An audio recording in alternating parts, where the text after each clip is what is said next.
Sa loob ng mahigit 3 dekada, si Ayatollah Ali Khamenei ang naging pinakamakapangyarihang leader sa Iran, kung saan siya ang nagsisilbing sentrong figura ng politika at ideolohiya ng bansa. Bilang pinakamataas na pinuno, ang hawak niya ay hindi lamang ang direksyon ng pamahalaan, hawak niya rin ang impluensya sa armed forces, kabilang ang Revolutionary Guard, pati na rin ang nuclear program at intelligence apparatus ng Estado. Ang kanyang mga desisyon ay may direktang epekto hindi lamang sa loob ng Iran kundi maging sa mga kaalyadong grupo at bansa sa buong Middle East.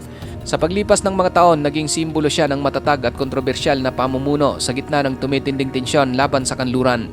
Ngunit isang gabi, bigla na lamang nabago ang balanse ng kapangyarihan sa rehiyon at nagdulot ng matinding pagkabigla sa pandaigdigang komunidad dahil ang isang matatag na lider ay napabalitang napaslang ng pinagsanib na puwersa ng Israel at US. Ano ba talagang nangyari? Paano naging matagumpay ang Israel at US sa pag-eliminate sa isang mailap na si Ali Khamenei?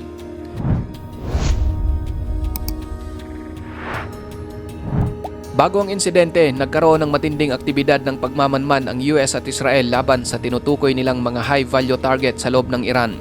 Gumamit sila ng advanced satellite monitoring systems upang subaybayan ang galaw ng mga ito sa mga sensitibong lokasyon, kasabay ng masinsinang cyber operations na naglalayong mangalap ng impormasyon mula sa mga internal network. Pinalakas din ng dalawang bansa ang human intelligence at signal interception upang makabuo ng mas malinaw na larawan ng command structure sa Iran. Sa mga nakalap na datos, natukoy nila ang ilang strategic compounds, kabilang ang isang high-security complex sa Tehran na sinasabing madalas pinaglalagian ni Khamenei.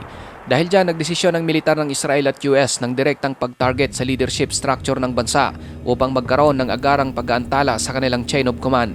At dito nabuo ang desisyon ng isang precision strike upang ma-neutralize ang command capability ng Iran. Sa Washington, inaprubahan ng administrasyon ng isang malawakang military operation na tinatawag ng US bilang Operation Epic Fury. Ang operasyong ito ay dinisenyo upang magkasanib na i-target ang mga high-value military at strategic asset, kabilang ang mga missile system, mga air defense at mga pasilidad ng command and control ng Iran. Ang kampanyang ito ay bahagi ng pinakamalaki at pinakamasalimot na serye ng joint strike sa gitnang silangan sa loob ng mga dekada, kasama ang paggamit ng Tomahawk cruise missile, drones at iba pang high-tech weaponry upang pigilan ang mga banta sa rehiyon at idiskaril ang mga kakayahan ng Iran. Kasabay nito ay nilunsad naman ng Israel ang sarili nitong operasyon na kilala bilang Operation Roaring Lion. Ito naman ay nakatuon sa sabayang aerial strikes gamit ang daan-daang fighter jets at precision munition laban sa mga target sa Tehran at iba pang lungsod. Ang dalawang operasyon ay malinaw na nakasynchronize sa timing at strategy na ang layunin ay sabay at mabilis na matamaan ang leadership structure at critical infrastructure ng Iran bago magkaroon ng agarang retaliation.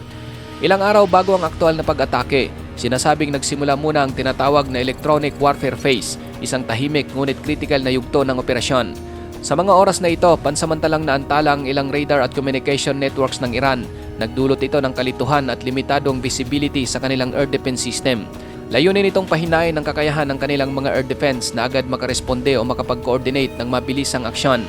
Kasabay nito, naging mas aktibo ang reconnaissance flight sa paligid ng Tehran at iba pang strategic zone na nagsisilbing mata at tainga ng operasyon upang tiyakin ang eksaktong lokasyon at galaw ng mga target. Sa parehong panahon, nakaposisyon na ang mga naval asset ng US sa mga pangunahing maritime corridors, habang ang air asset ng Israel ay naka-standby na sa mga forward operating locations. Ang bawat galaw mula sa paglipat ng puwersa hanggang sa timing ng strike window ay maingat na plinano upang manatiling unpredictable at maiwasan na maagang madetect ng kalaban.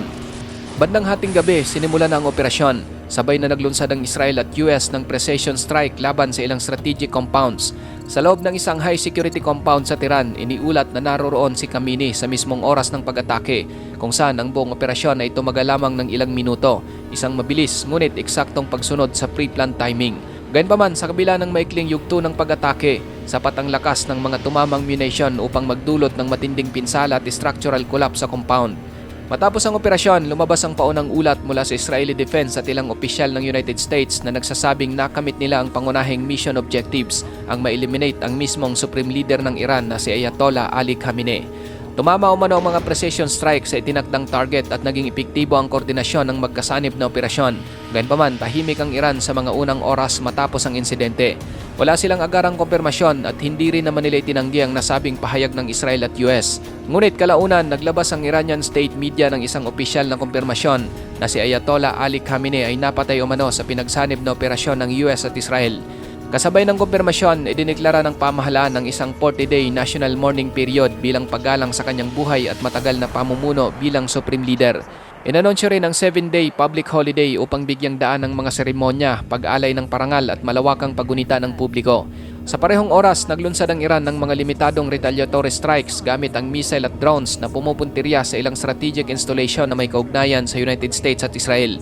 Ang Strait of Hormuz bilang isa sa pinakaimportanteng maritime choke point sa mundo ay agad na inilagay sa heightened military alert dahil anumang insidente rito ay maaring makaapekto sa pandaigdigang supply ng langis. Agad ding naapektuhan ang global market kung saan ang presyo ng langis ay tumaas dahil sa takot ng mga mamumuhunan at shipping companies sa posibleng disruption. Ang pagkabatay ni Khamenei, mga kapatid, ayon sa ulat ng Iranian state media at AP News ay tinuturing na isang turning point sa Middle East na nagbukas ng panibagong yugto ng political at military uncertainty sa rehiyon. Ang mga susunod na linggo ay inaasahang magiging critical para sa diplomacy, military posturing at pagbuo o muling pag-align ng regional alliances dahil ang bawat hakbang ng bagong leadership ay maaring magbago sa balanse ng kapangyarihan. Ang mga karatig bansa tulad ng Iraq, Saudi Arabia at United Arab Emirates ay magiging aktibo sa pagmonitor sa mga internal dynamics sa Iran. Sinusuri ang mga posibleng pagbabago sa pulisiya, kahandaang militar at pamumuno.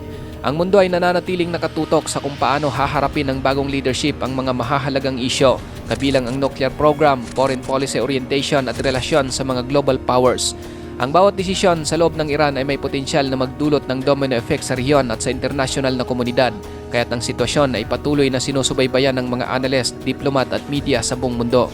Ang operasyon naman ng US at Israel ay malinaw na nagpakita ng kahalagahan ng coordinated intelligence at precision strike sa modernong paraan ng pakikidigma. Ipinapakita ng dalawang bansa na ang sabayang aerial at naval operations kung maayos ang timing at coordination ay kayang i-neutralize ang high-value targets ng mabilis at may mataas na antas ng tagumpay.